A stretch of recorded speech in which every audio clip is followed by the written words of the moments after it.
I never thought a single afternoon could change the way an entire family looked at me. When I married Daniel Wilson, I believed love alone was enough to build a peaceful life.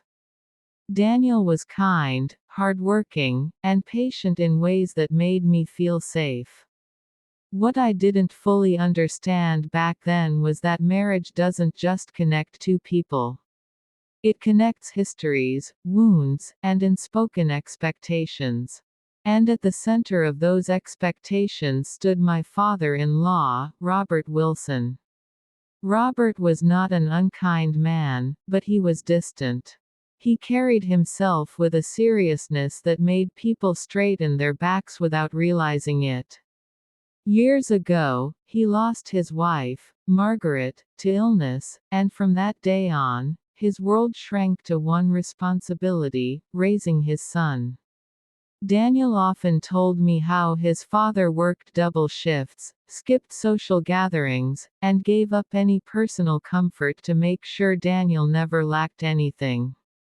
Love, in Robert's eyes, was duty.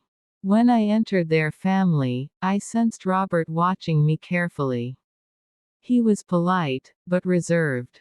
He thanked me when I cooked, nodded when I spoke, and never asked personal questions. I could feel the invisible line he had drawn, one I respected without complaint. A few months after our wedding, Robert underwent a minor surgery. The doctors assured us it was routine, but Daniel insisted his father stay with us during recovery. Robert resisted at first, but finally agreed. He said it was temporary, just until he regained his strength. Those weeks were quiet but tense. Daniel left early for work each morning, leaving me alone at home with Robert. We exchanged brief conversations about weather, meals, and schedules. Nothing more. I assumed that was how it would always be. Then came the afternoon that changed everything. It was unusually quiet that day. I was folding laundry when I heard a sudden noise from the guest room. It wasn't loud, but it was wrong. A dull thump followed by silence. My heart started racing before my mind caught up. I rushed down the hallway and gently knocked on the door. When there was no answer, I opened it slowly. Robert was sitting on the edge of the bed, his face pale, his hand gripping the mattress. He looked embarrassed more than hurt. He admitted he felt dizzy when he tried to stand up. I asked him if he was in pain. He shook his head and waved me off, saying he just needed a moment. But I could see his hands trembling. I offered to call Daniel, but he refused. Pride flashed in his eyes, the same pride that had raised a son alone. He didn't want to worry anyone. I brought him water and asked him to lie down until the dizziness passed. After a long pause, he agreed. That was how we ended up in the bedroom together. Nothing improper happened. There was no closeness beyond concern, no words spoken that crossed a line.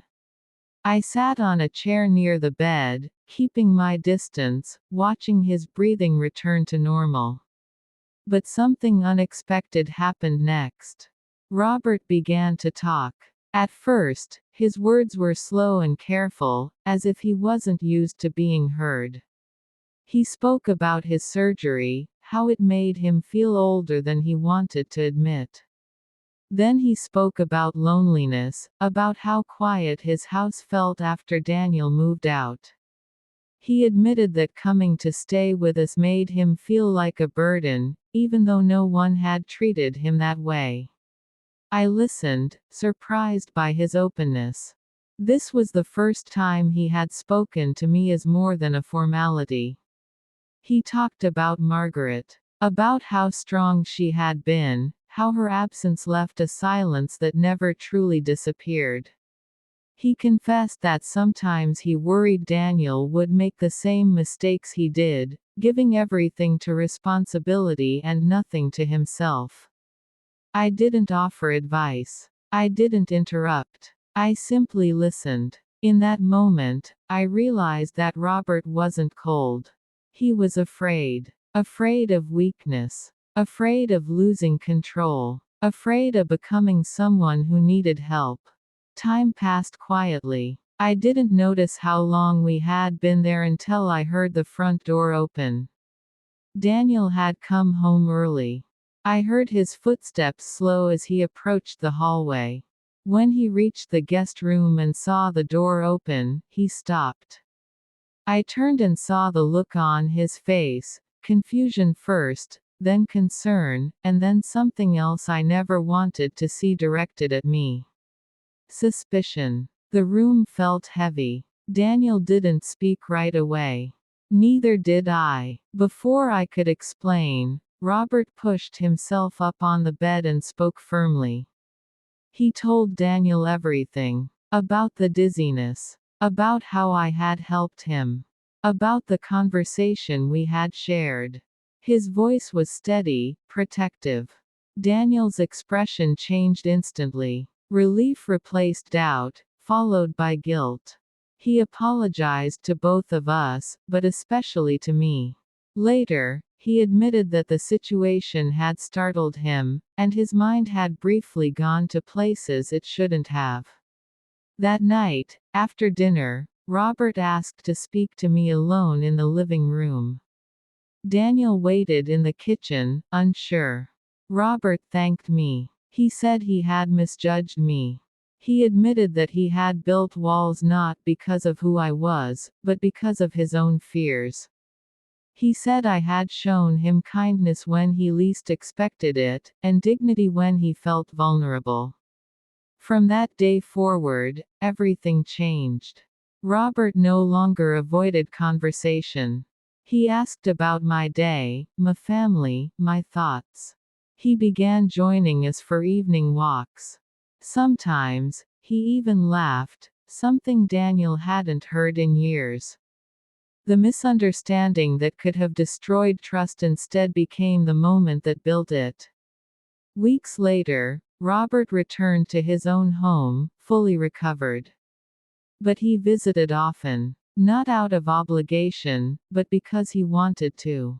One evening, as we sat together watching the sunset, Robert said something that stayed with me forever.